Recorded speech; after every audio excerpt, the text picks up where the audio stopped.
All right, awesome. Welcome back to another Layups and Gimmies podcast.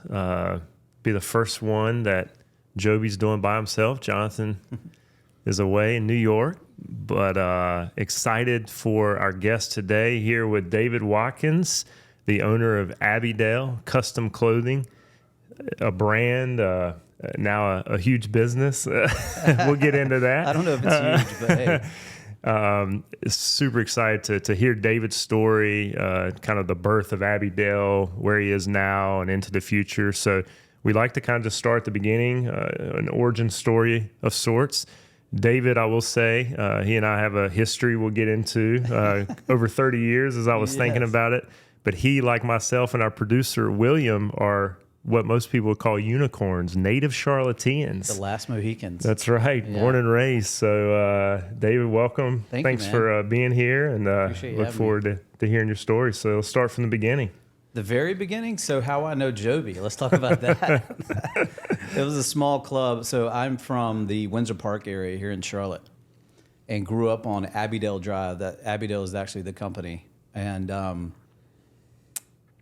Joby and his brother kind of needed some help in the summertime. Both the parents worked, and I ended up being their chauffeur, basically, taking them around to tennis matches and basketball practice and all that kind of stuff. So I've known Joby for a while. We lost contact there for a minute, but he's back, baby. He's got the suits on, looking good. And I think our initial connection was maybe my cousin Colby. Oh, yeah. And Shannon, right? I believe maybe Shannon was friends with Tommy, your brother. Yeah. And somehow we got connected, and I just remember the red Mitsubishi Montero. It was How about orange, that? Brother. Orange. It was orange with orange rims. I bought that from a guy who lived in Davidson, and he had just driven it from Seattle, and it had like 210,000 miles on it. I bought it for like $1,800. Wow. Drove that thing into the ground. Still love that car. It was my favorite car ever. So I know if Jonathan was here, he would want to ask, so what was 14, 15-year-old Joby like back 30 years ago? A talented athlete, tall, chip on his shoulder. Had a little bit of an attitude. Okay. That's fair. Yeah. I would say loved your brother, but probably didn't get quite along like you would expect. What are the age difference? 2 years. 2 years, yeah. So my brother and I are 3, so I get it. Yeah. Some competition there. So it's just you and Tommy, your brother, growing up? Yep. Two of you obviously grew up here, graduated from the G. Garinger High School, yeah. Grew up in a 900 square foot house over in Windsor Park, so tight quarters, but it's all good. Yeah. That's awesome. So, yeah, what do you think maybe those experiences growing up in small quarters, being close to family, just in general, how has that formed and shaped who you are even today maybe? You know, it's interesting. I think when you're younger, you don't really even realize what you don't have, right?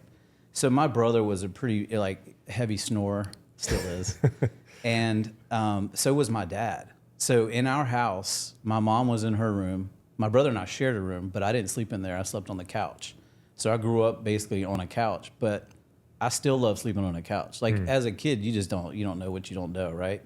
And I remember when I purchased my house over in Plaza Midwood, it was so much bigger than anything I ever grew up in, and I always felt bad about it. So.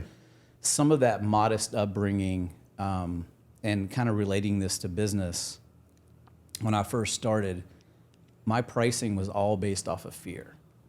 I was scared to charge probably what I needed to be charging because I was just like, who the heck is going to pay over $1,000 for a suit? And this is back in 2008, 2009. You know, I'm just kind of getting up and running.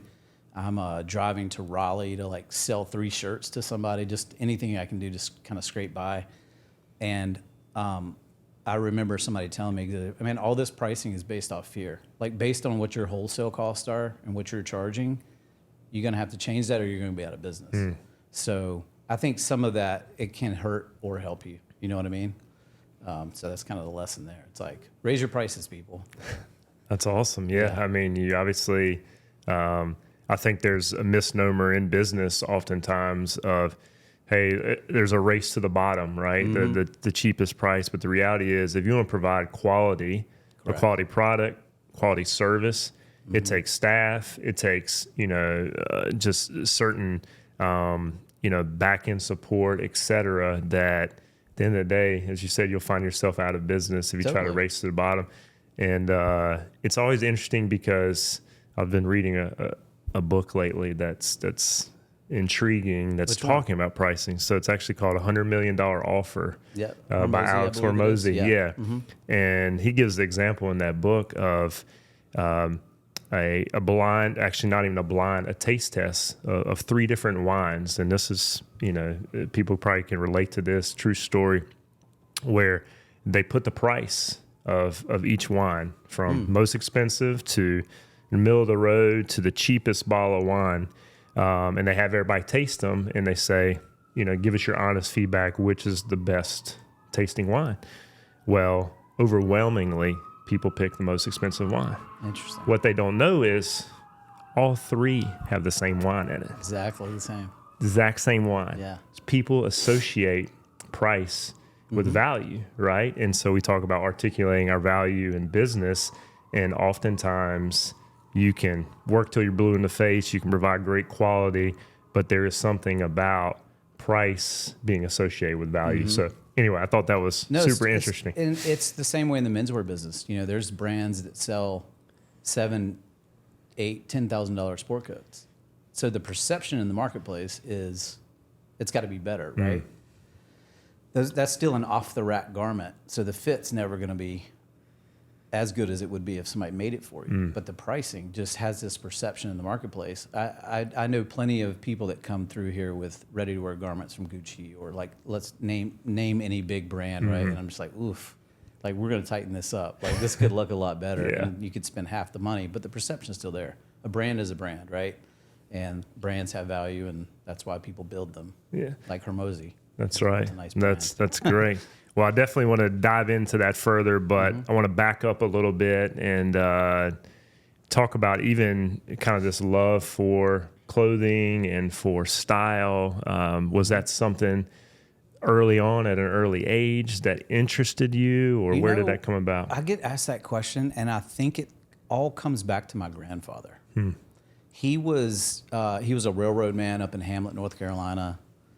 But man, if that dude didn't always look nice, loved having his family around. So Saturday and Sundays around the house, he'd be in like some pressed slacks, house shoes on, button up, and a nice like Izod cardigan or something.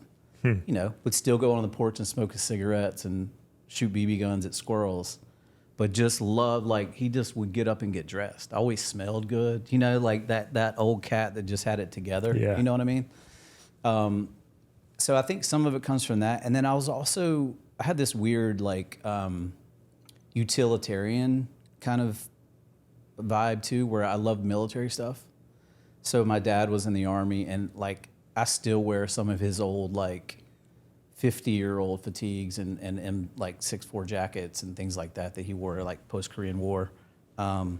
So I think some of the love of clothing kind of just came from that utilitarian aspect mixed with my grandfather's like refined kind of aesthetic. So it's just kind of like something that interested me. It was never like a let's go out and buy things. It was more like the things that we have, how can we make it cooler and kind of put it together.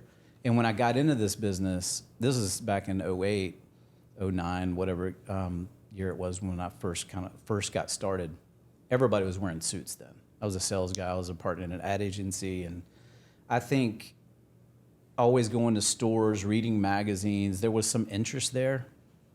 But I didn't really look at it as a viable career option. I was buying like shirt fabric in college for still don't know why I bought it. I still have it. I was just thinking one day I'm going to make some shirts, And I think throughout life, like we have these little signals that pop up, but we kind of dismiss them because society says it's not like a real job. Like graduate college, get a real job. And what is a real job when it comes to men's fashion, especially for a kid growing up in Charlotte, North Carolina? Like I'm not in New York, Paris, London, that kind of thing. So I really didn't think much about it. I was like, I'm just going to use my personality and sell some stuff. And that's what I did. Ended up getting burned out in that world. Started searching kind of for the next thing. I wanted to remain an entrepreneur because the gig that I had prior to starting Abbeydale as a partner with an ad agency. And I love that. I love the building process and kind of having that freedom of kind of making decisions on your own. So I wanted to remain in that world, but I didn't know what it was going to be. So I took some time off and ended up, everything kept coming back to men's clothes. So I was like, okay. Buddy of mine said there was a company in Ohio that it was hiring independent contractors to sell custom clothing. I was like, interesting. This sounds cool.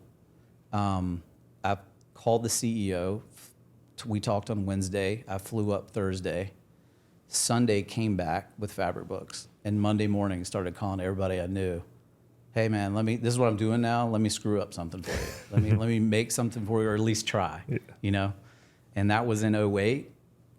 The economy's not doing so hot, nope. And I remember the first 6 months. I was like, man, it can't get any worse. So if I can just survive, and then we'll catch that next upswing, right? Yeah, but those are some tough times. But that's what kind of got me started. So did you post high school go to college? I went to UNCC. Okay. Yeah, go Niners. And I actually went to CP first. Okay. Thinking I was going to go in the music business for some reason. So my first year out of like high school, I was taking like music engineering classes and things that would not transfer. I vaguely remember you. Yeah, I used to loving be a DJ music and like kind of being in like the studio, and that was kind of my thing. I thought I was going to be like this big record rep and like sign bands and acts and stuff. So after a year of piddling around at CP, I was like, okay, let me get an associate's degree. And it was still like sign language was my foreign language. Like, you know what I mean? I was just doing anything to get by. And end up transferring to UNCC after 3 years at CP and graduated in 5. So we made it, baby. That's awesome. Here we are. Go Niners. Yeah. Well, one of the things I love about your story, I'm going to read just some stuff that you even have kind of in your own words and on your website. That fit is first is kind of what you say is your mantra. The only definition of style is fit and quality. So you said, I believe in buying less but better. So elaborate on that for us. And would you say, is that kind of the foundation of what Abbeydale is and has become? Yeah, it's definitely the foundation, all three of those. So fit is first. Obviously, I'm a strong believer that everything should fit really well. It doesn't matter what you spend on it. It could be a vintage item you got at a thrift store. Let's get it tailored and make it look right.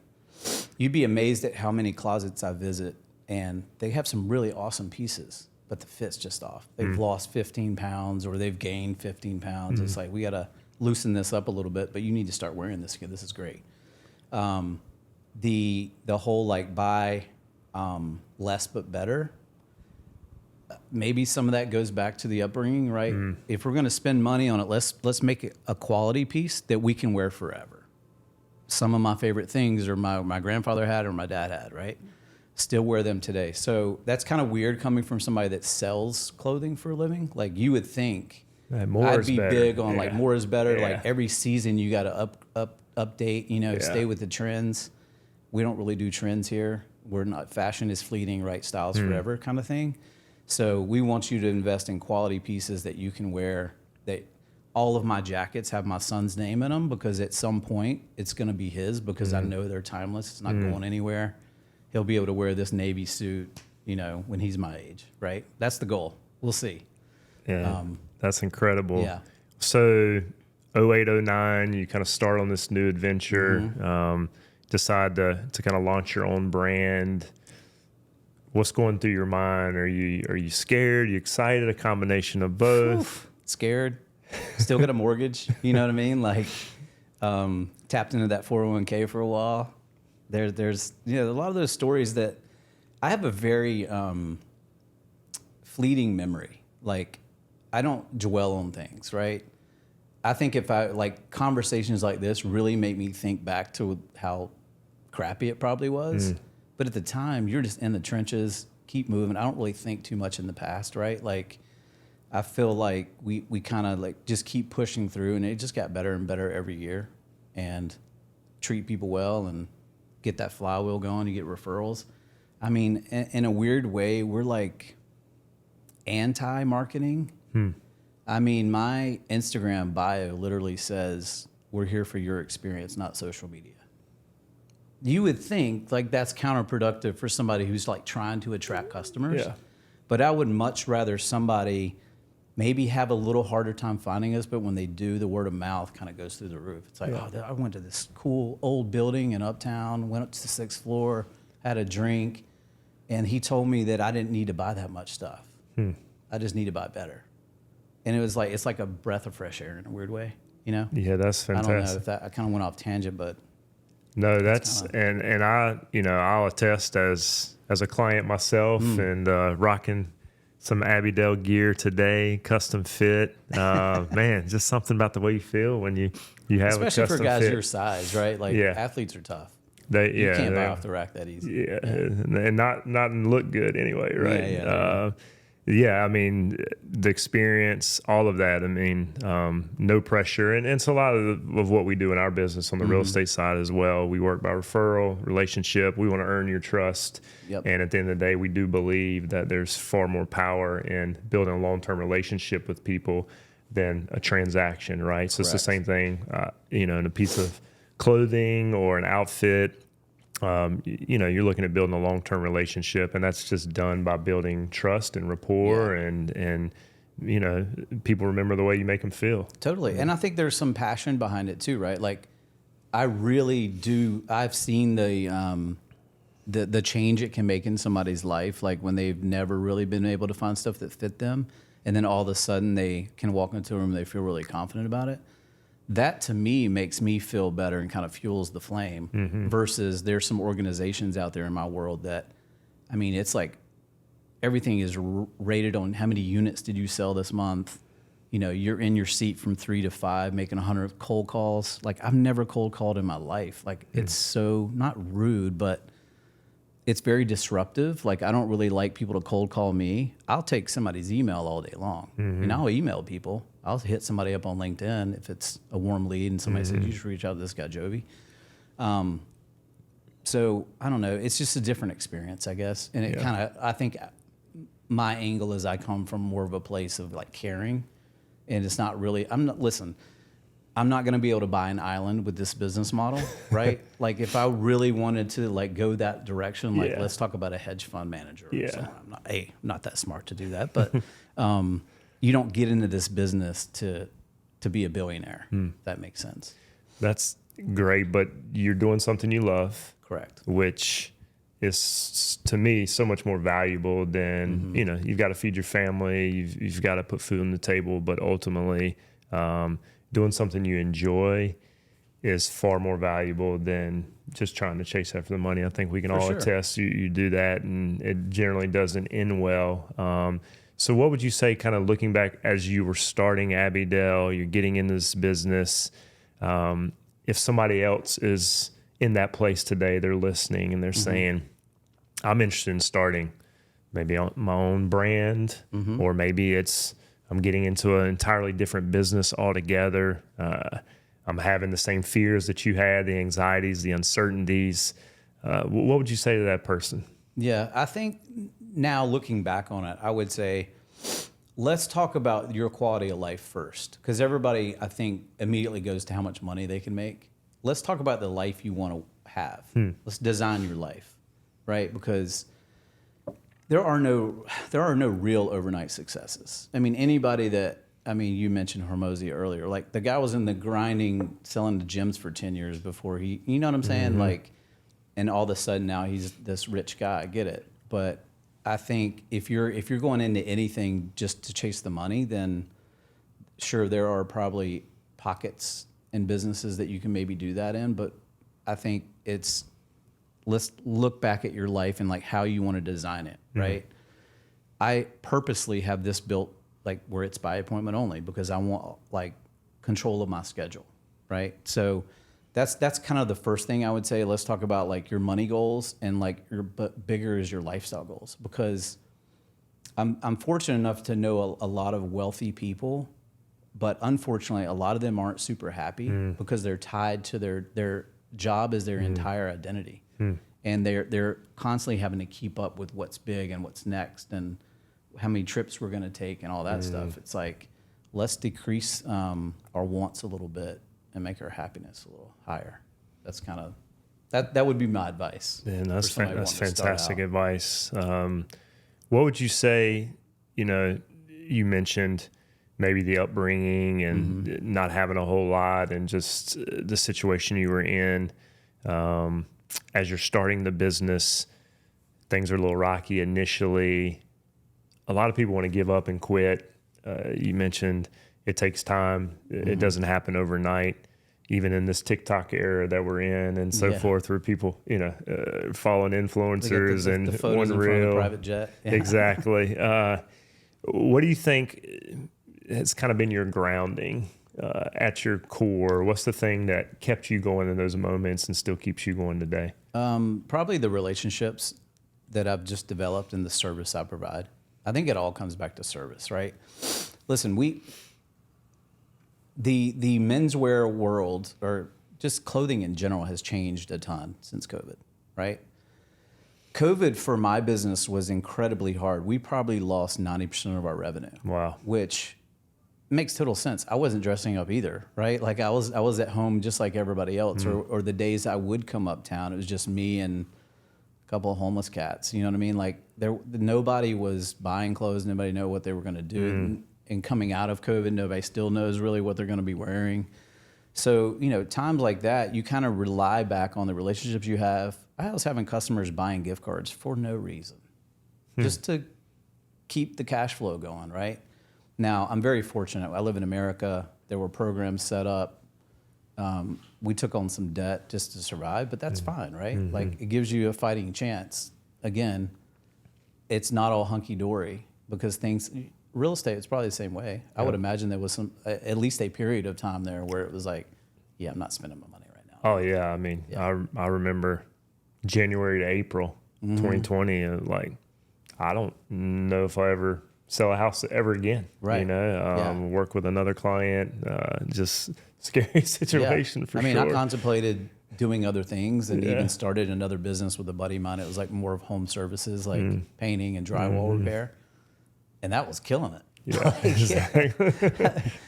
But we're still here, man.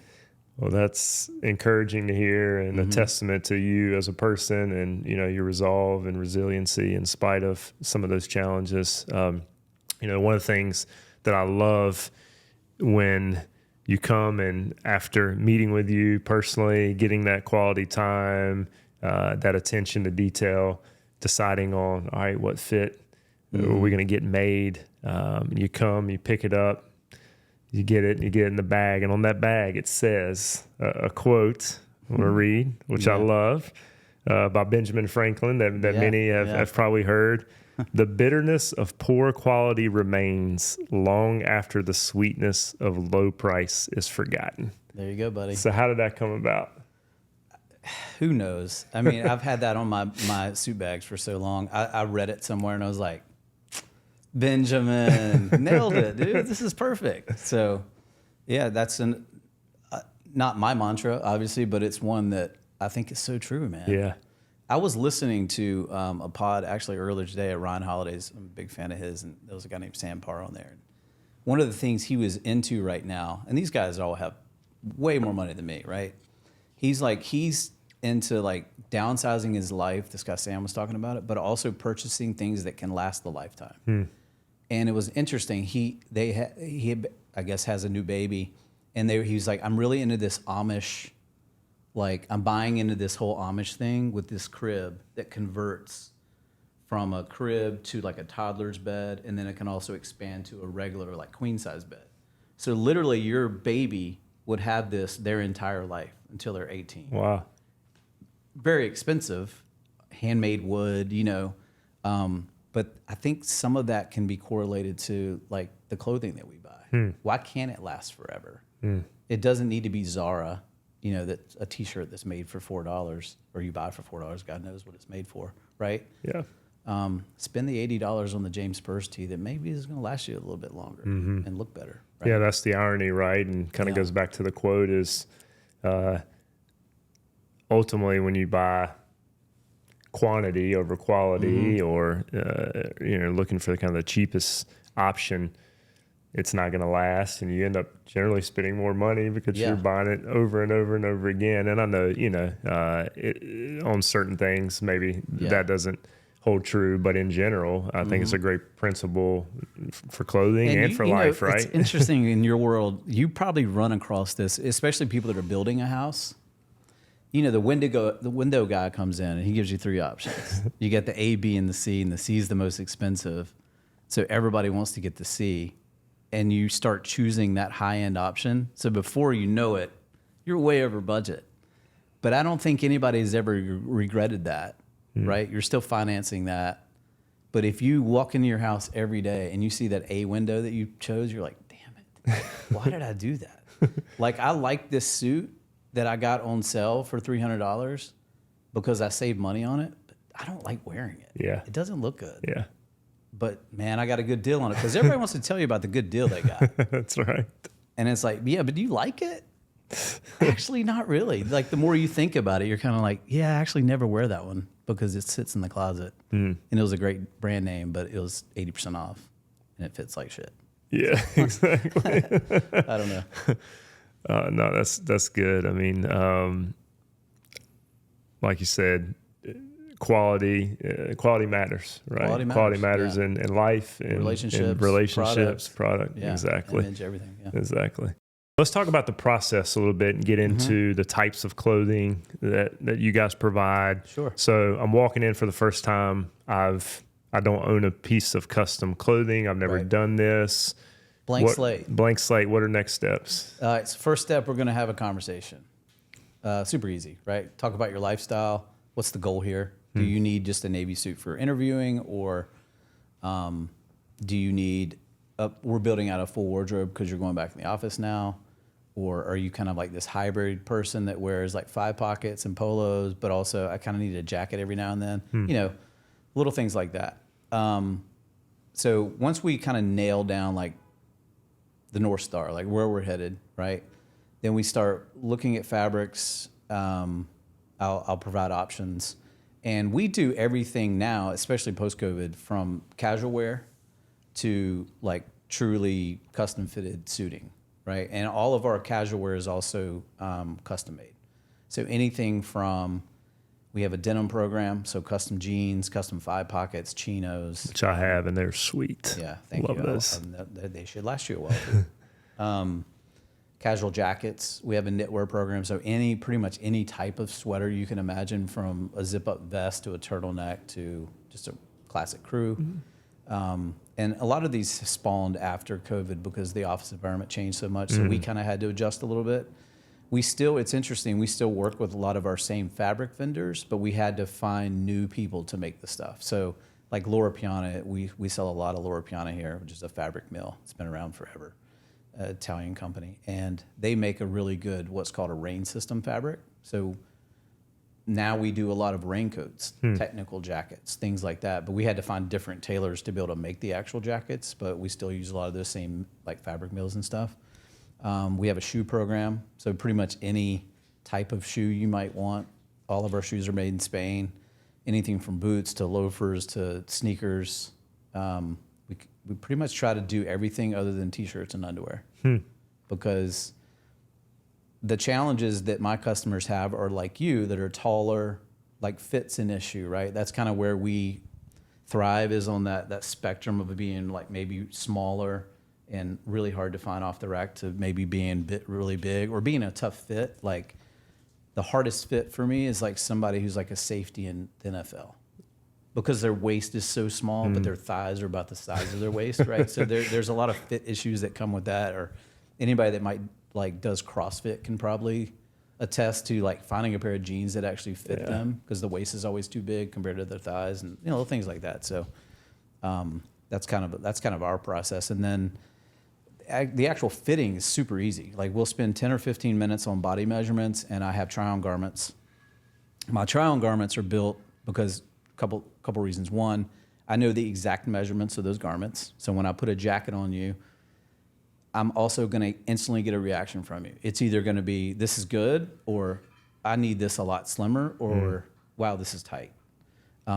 Because everybody kind of has their preference. Like the length of a pant is a preference. I'm 5'9". I need my pants to be a little bit shorter with hardly any break because it makes me look taller. Your whole life probably had short pants. So like a trend that I see with guys that are over like 6'2", 6'3", whatever, their whole life they've had short pants. They don't want anything remotely close to being a short pant. They want like a full break or at least a half break, right? So little things like that we'll kind of go over during the fitting process. And the try-on garments also help because there's a lot of things that you can't measure for when you just do body measurements. So that's kind of our process. So we'll do that 10 or 15 minutes on that. Then we'll design from the ground up, everything from the buttons to the linings on the inside to how you want the suit to look, from lapel to, pocket styling, that kind of stuff. That's and awesome. I'm there to guide you along the way. It's interesting now, being in this business for so long and working with so many customers, like I sometimes feel like people come in just to catch up. And then the last 10 minutes, they're like, oh, and I'm going to Europe with the wife. I need like 3 sport coats and 2 pairs of pants. You just pick them out. And it's like, sick. Like, cool. I'll drop them off at your house in 5 weeks. And that's kind of where I think most people want to get in business. Yeah. It's like that true trust relationship. I'm really here just to hang out, but hey, I also need some clothes. That's great. Well, speaking of trust, you obviously have to trust your vendors, people who are your tailors that are working hand in hand with you. Are you traveling to find these people? You mentioned Italy. Are there certain places, I assume, all over the world where you're trying to shop for the best quality, the best relationship and fit for you? Yeah, interesting. So when I first started, and anybody that starts out in this business, you kind of need to set your how you want your stuff to fit and look and all that stuff. So you spend a lot of money on sampling. It's one thing to visit somebody and see the garment. It's another thing when you start ordering it and getting it in and seeing how it's going to fit. So early on, you do a lot of that visiting and kind of like checking people out and making sure it's good. But the vendors I have now, I've been working with for so long, I don't even really go to trade shows. If I do, it's just to say, hey, it's not really to improve the product or like try to find somebody to replace, because this isn't a retail store. Now, if I owned a retail location where every season there's new collections, then you got to go to the shows. You got to see, because you're ordering 6 months out, so you're looking at fall during the summer or whatever. You know what I mean? Yeah. I don't ever have those issues. Now we get seasonal collections of the mills just send us the fabrics, so that makes my life a lot easier. But there's some guys like my Thai guy in Italy, like we talk on Google Translate. So technology has made this a lot easier. Non parli italiano? Yeah, none whatsoever. I'll ask him if he knows you though, 'cause I'm sure you. Doubtful. Yeah. We'll see. You never know. You're big in Italy. That's fascinating. Yeah. Well, let's transition into kind of a segment of quick hitters. Got some quick hitter questions. First Hopefully thing, I'll make all the layups. Yeah, that's right. First thing that comes to mind as I ask you these questions. So, a must-have clothing item for every man's wardrobe. Navy sport coat. Navy Hands sport down. coat. Yeah. No It's hesitation. your go-to thing. Wear it when you fly on a plane. You'll get treated better. Wear it with jeans for a date night. Guys always look good in a navy jacket, white shirt. Super easy. Fantastic. Make sure it fits. That's right. Yeah. Got to fit. Got to have that. It's foundational. So you've had the privilege to work with a lot of different people. Are there any people that come to mind? Maybe famous people would know that you've had an opportunity to fit for clothing. I mean, locally, like it's funny because this question comes up a lot, and I think a lot of people are like, "What athletes do you work with?" Yeah. Athletes are great. Athletes are also very fashion forward. Don't knock athletes. No, I'm not going to knock them. Just kidding. I'm just saying they're very fashion forward, and we're not a fashion house. So by making custom clothing, technically, I could probably make a lot of things for you. I am one that has a perspective on how Abbeydale garments should be and like what I want to see out in the marketplace. So I tell a lot of people no. And somebody like, if anybody's from Charlotte or knows Cam Newton, like very eccentric. He's an awesome dude. Love Cam. But the amount of times I had to be like, bro, I can't do that. Like, I'm not going to make a leopard jacket with glitter on it. Like, I'm just not going to do it. Like we'll do shirts or something funky like that I can maybe stomach. But Abbeydale is more of a brand than it is just like this coloring book that we can just paint any kind of picture we want. Like, I definitely have guardrails. That's fantastic. What if there was one person, maybe, if you could pick, that you haven't had the privilege to work with? Is there anybody that comes to mind that you would just enjoy working with? I'm trying to think of I would love to do like a season of Peaky Blinders. and like they kind of give me the progression of whatever year they're in, and taking that and dressing like the Shelby family. I think that would be insane. That would be cool. Like projects like that would be fun. Not necessarily one person, but like to tailor an entire era and a season of clothing. Maybe a challenge. I don't know if I'd be any good at it, but what would you wear to that initial meeting? Probably a Navy sport coat. I'm not going to change who I am. I'm not going to wear like a paperboy hat or something with a razor blade in it. Like, you know what I mean? I like it. Yeah. Who would you say, you talked about your upbringing earlier, your role model is? Is there one person just in life, not just in business? I wouldn't say one person. I mean, I think a lot of it goes back to family, right? Like my mom and dad, obviously big influences. Super proud of my brother. He's awesome. A great family man. Look up to him a lot. My grandfather for his style, right? I have my dad has an older brother who's 95 now. And I remember some of the business lessons he taught me early on, like always have two vendors because if one goes up, belly up. So I still think about that today, right? And he gave me this notebook with like ruler, like grid that he had drawn out for like how to track expenses. You know what I mean? Wow. I was like, there's computers for this stuff, right? Like, but he was an old like gas salesman, just for years traveling around. This is how they had to do it, right? And that's what he knew. But I still think about some of those lessons, people like that. I would say family. Yeah. That's awesome. What about your family? I know you have a son. Yeah. Chief. 6 years old. That's awesome. He's a riot. He's not really into clothes yet, but it's all Ninja Turtles right now. You know what I mean? No custom Ninja Turtle shirts. No. By the way, over the years we made clothes for like people like, no, I definitely want to get my son like a suit for this whatever, and he's like 13. I'm like, this is gonna be a terrible investment because in 6 months there's no way he's gonna be able to fit this. Right. And like, I don't care. Put Elvis on his name on the inside. That's what we call him. I'm like, all right. And then damn it if they don't always be like, that was terrible. Yeah. That was a bad idea. Very contrary to what we talked about earlier in your whole model of lasting a lifetime. Exactly. Let's wait until our body's fully developed and then we can. That's great. What do you love most about what you do?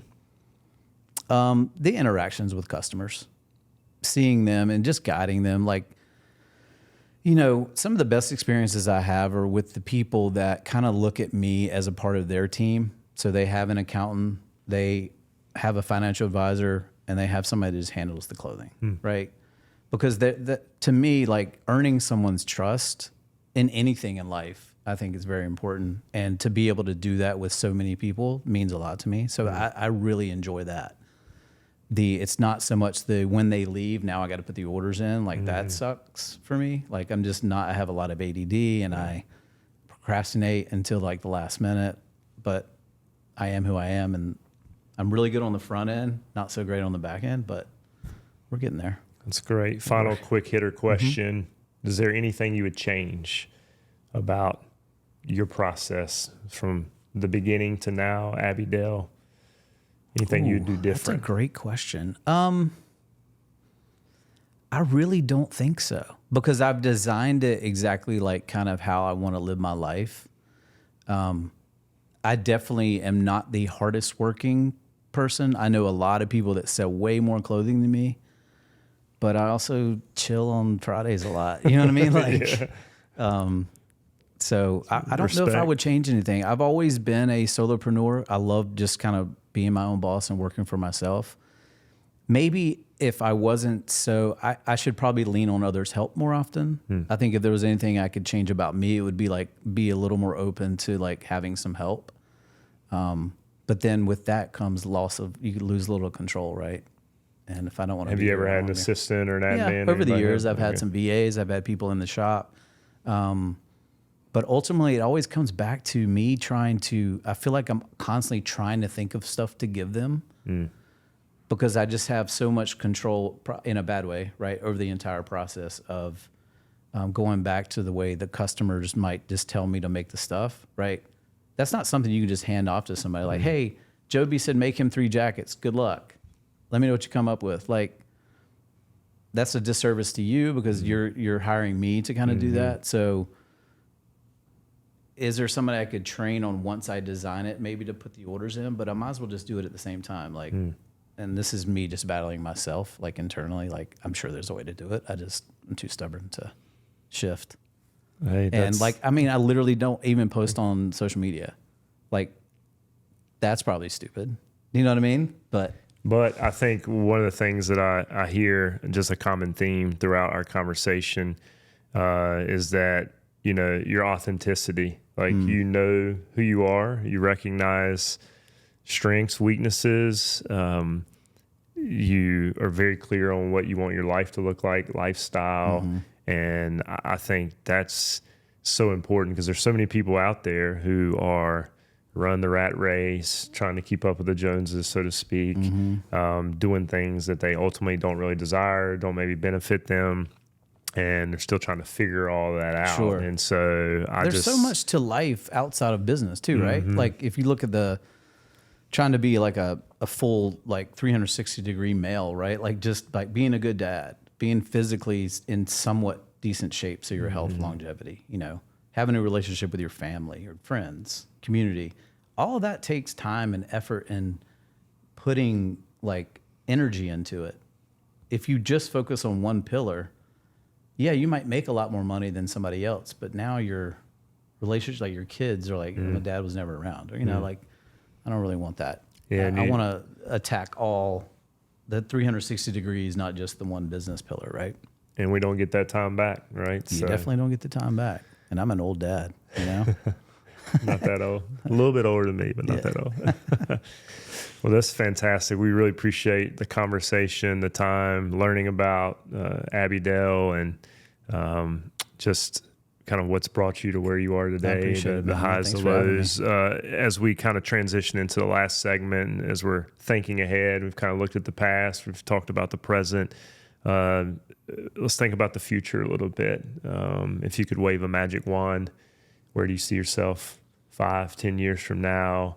Maybe even outside of Abbeydale, other interests, things you like to do when you're not working. 5 years, you know, I might be not retired totally, but don't do that. I would like to. Here's what I think.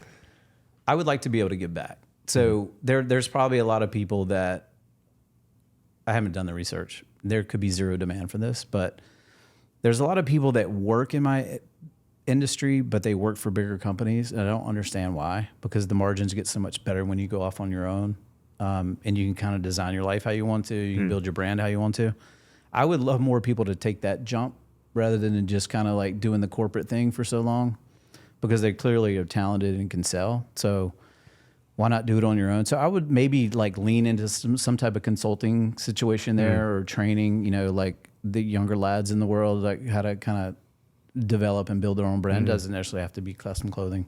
And then I like real estate. I got some investments, and I'd like to keep acquiring those, and hopefully one day just get that mailbox money. That's kind of the 5-year plan, I think. That's awesome. Well, yeah, we even talked briefly before we started recording. Someone reached out to you recently looking for advice, kind of scared about making the jump, but interested in this space. And it sounds like there's a lot of people look up to you, and you could end up being a mentor and and that gave me somewhat of a spark to have that conversation, because I can talk cold about it for hours, right? Like I wouldn't need to like prepare to have a meeting like that. And so when he started asking me questions, I was like, it kind of gave me some energy that I wasn't really expecting. And I was like, I'd like to do that again for other people. So we'll see. That's awesome. And maybe I'll start using social media to attract some people that might want those services. But we'll may have to hire somebody to do that. Exactly. Yeah. Since you don't enjoy doing it yourself. Well, one of the questions we'd like to kind of end with to wrap up our time. Again, this is the Layups and Gimmes podcast. Can't miss lessons for long-term success. A lot of the lessons that you've shared that will be valuable for all of our listeners. If you went back to the age of 25, knowing what you know now, what would you tell yourself? What's maybe one can't miss lesson for our listeners? I think it's a lesson that I kind of knew at 25, and I still to this day would tell anybody, and I would tell my old self again and again and again. It's like, do good. Just be good. Do good for people. Take care of people. It'll always come back. The money will follow. Don't worry so much about the money. Take care of people. And the one thing I've always said, I don't always get it right. I'll always make it right. Do you know how many suits over the years I've had to remake because like I put the wrong lining on the inside because you're one number off? And they're like, oh, don't worry about it. It's fine. It's coconuts. I mean, coconuts aren't really my thing, but like, it's cool. You don't have to remake it. Like, not a chance. We're going to get that exactly the way you wanted it. And I'll just keep it here as a sample. Or you can keep the coconut jacket. I don't care. But always make it right, man. That's it. That's fantastic advice, man. Well, we really appreciate the time. It's fantastic to sit down and talk to you. I know you don't like talking about yourself, and this is not necessarily It's not your really my thing, but hey, we're here. I think you've done a fantastic job. You're a good sales guy. You got me to do it. Well, I appreciate it. You've been a good friend, and I appreciate yes, sir. What you're doing. And yeah, for everybody out there, do good, right? I mean, that looks a lot of different ways, but you know, I often think about biblical principles of it's better to give than to receive, and just the joy that we get even in serving others, helping others. And that's kind of the irony of life that personally I've experienced and seen and heard through so many other people like yourself have been successful, that there's really greater joy in doing good, doing the right thing, and helping others than there is. Those are the memories you'll have too on your deathbed. You're not going to think about that extra 20 hours you put in that week. It's like, oh man, that trip that I took my kids on, that was awesome. Yeah, fantastic. Well, a good word for us to end with, and appreciate the time. David Watkins, Abbeydale, custom clothing brand, menswear. Come see them. The heart of Charlotte. I was thinking about this earlier. Uptown or downtown? We're native Charlotteans. Man, I call it uptown now just because that's what the city wants to call it. But right. It's always downtown. That's right, baby. It's downtown, but come uptown or downtown, depending on where you're from, to see David in person. I promise you will not be disappointed with the product or the process. So thanks again for tuning in to the Layups and Gimmies podcast. Check us out. Please subscribe. YouTube, Spotify, Apple Podcast, and give us feedback. We'd love to hear from you guys. We're thankful to be able to provide awesome guests like David, and look forward to providing more awesome content here in the future. God bless. My man. Thank you. Thanks, Blake. Yes, sir.